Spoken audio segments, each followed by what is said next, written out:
What's the meanest thing anyone's ever said to you? What was your response to that person? I just remain silent. You just remain silent. You know what hurts the most? Because I've heard that from my relatives and peers and friends. How did it make you feel after that person told you that you are? Hi everyone, my name is Lorie and welcome to the Fuentes Family Channel. In today's video, we will interview Filipinas in Goa, Bicol, Philippines, and ask them, what's the meanest thing anyone's ever said to you? Let's find out. Enjoy the interviews. What's the meanest thing anyone's ever said to you? Kapag mean po siya, kapag itong natutuyaw po ang insecurities ko, halimbawa sa body po, dawa pa joke po siya, siyempre affected ka man gari if may halimbawa, maano nga ang bilbil mga ragkan. She said that someone said about your body, especially your tummy, right? So someone said something about that. So that's the meanest thing that that person ever said to you about your body, your belly, right? Yes po. Okay. Well, let me see. She doesn't have belly. Okay. Anyway, how did it make you feel? Siyempre po na-sad and disappointed din siyempre. Lalo na if may connection din kamo kas nagsabi. Okay. So she said she feels sad and disappointed since that person, you have a connection with that person, right? Yes po. Okay. So she's not gonna what do you call it? Name drop the person, whoever you are. Look, no belly at all. What's the meanest thing anyone's ever said to you? Before I was bullied because of my body form and my skin color, and I feeling ko body shaming na body shame ako and na skin shame, and yon ang sakit. Okay. She said that she feels like she was body shamed and skin shamed. What's wrong with your body actually? Like, what did they say exactly? Before po kasi I was skinny, then may nasasabi sila, and ngayon medyo chubby na pero may nasasabi pa rin. She said that before she's skinny and then they have things to say, but now that she's a little chubby, people still, tend to say something. So, yeah. So that's the meanest things or, comment from people that you heard, right? Yes po. Okay.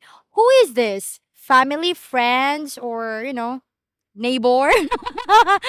You know what hurts the most? Because I've heard that from my relatives and peers and friends na instead na empower nila ako, they point out my insecurities and nade-degrade pa. Oh, don't cry. Please don't cry.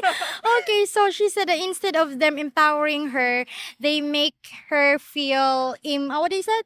What did you say? They make you feel Offended. offended and then make her feel like, those are her insecurities.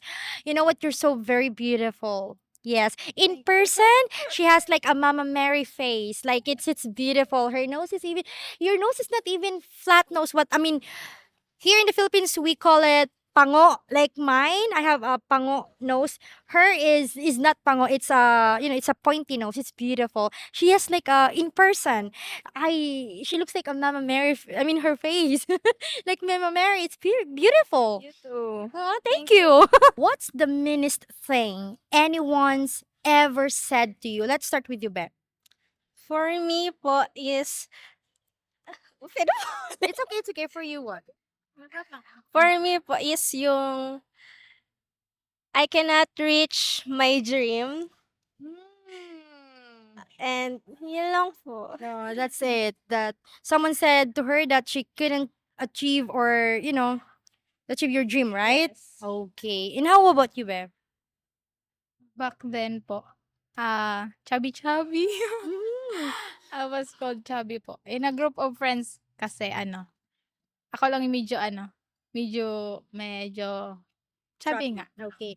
It's because from her friend, the group of her friends, she's the only one who is chubby. So that's why before someone said that you're chubby, right? Okay. Well, say hello now. She's not. Oh, okay. So let's go back to you, Be. Okay. How did it make you feel after that person told you that you couldn't reach or you wouldn't reach your dreams?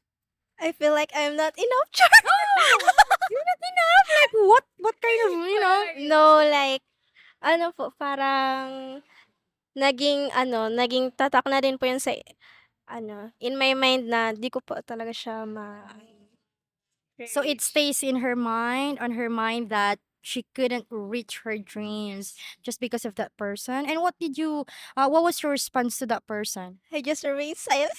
You just remain silent. Yes. But you're still studying now, right? Yes. Okay. Are you single or in a relationship? In a relationship. Okay, proud girlfriend here. Okay, how about you, Be? How did it make you feel after that person told you that you are chubby? Mas ano pa, um, You feel what? I feel more insecure about my body. Oh. So ano, that time mas lalong, nag pero actually ano man, may man akong pakialam. Okay, I don't really care talaga. she doesn't care. Okay. Pero Okay. it has always had a big impact to me. So, yeah. But you should be happy now because you're not chubby no more. You Dahil look sa good. Oh, because of stress. Why? Where is this stress coming from? Studies. Oh, what is your course? Ano, I am a communication student po. So you're gonna be on TV or what do you call this? Or radio, something like that, right? Yes. Wow, beautiful. What year are you now? What? What year are you now? First year college. Are you single or in a relationship? Single. How long have you been single? Since birth? What's the meanest thing anyone's ever said to you? The meanest thing that I've ever heard that someone said to me is that I won't finish my study because of my course. It's bit It's what? It's okay. it's nursing po kasi, and in the Philippines nursing is really expensive. But they don't know that my parents are really working hard for my future, and also me, I am working hard for my future. Oh, so they judge you, right? Yeah. Okay. And what year are you now in college? I'm a first year college po. Well, good luck. Good luck. Don't listen to those kind of people. Okay, you have a very bright future ahead of you. What do you call this? How did it feel? How did it make you feel?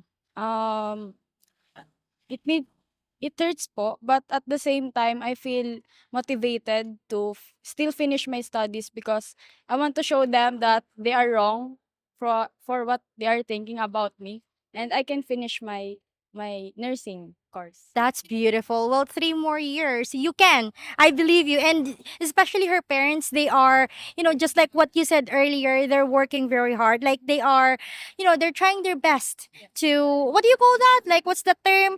Parang they support you, right? With all of their hearts. That's beautiful. What was your response to that person? So, since may ano man din po, may pinagsamahan, parang tinawanan ko na lang po. So she just laughed because they have, you know each other. That's why. Okay. So she just laughed, but it's very mean, right? Like, oh, just like what you said, she was hurt. It was sad. What is your course, Be? BSA po, accountancy po. Wow! And take note, she's from, what's your university again, Be? Partido State University po. Where, the smartest students are. And what year are you now? 4th year po. Graduating. So you're planning to like where are you planning to work like after you graduate? Here in Goa or where? I think Naga po, if ever may opportunity. What was your response to the people who said, mean things to you? To those nega peeps, I just tell them, nice try, but your words can't bring me down. Perfect. That's my girl. What was your response to that person who said that you're chubby? I didn't talk back. Oh, you Ay, just keep silent. yes. Just like you, right? Yes. Ano man. I just smile at them. What was your response to the person after they said about you not finishing, Um, I just keep quiet po because I want to show them that I really can do it, and it doesn't really that I need to respond to them po. Just show them quietly. Oh. Okay, is it your friends, relative? Relatives? Oh, that hurts. Relatives judging you. Oh my God. Well, that's very common here in the Philippines, right? Yes po. Well, thank you so much, Miss Salamat. Thank you po.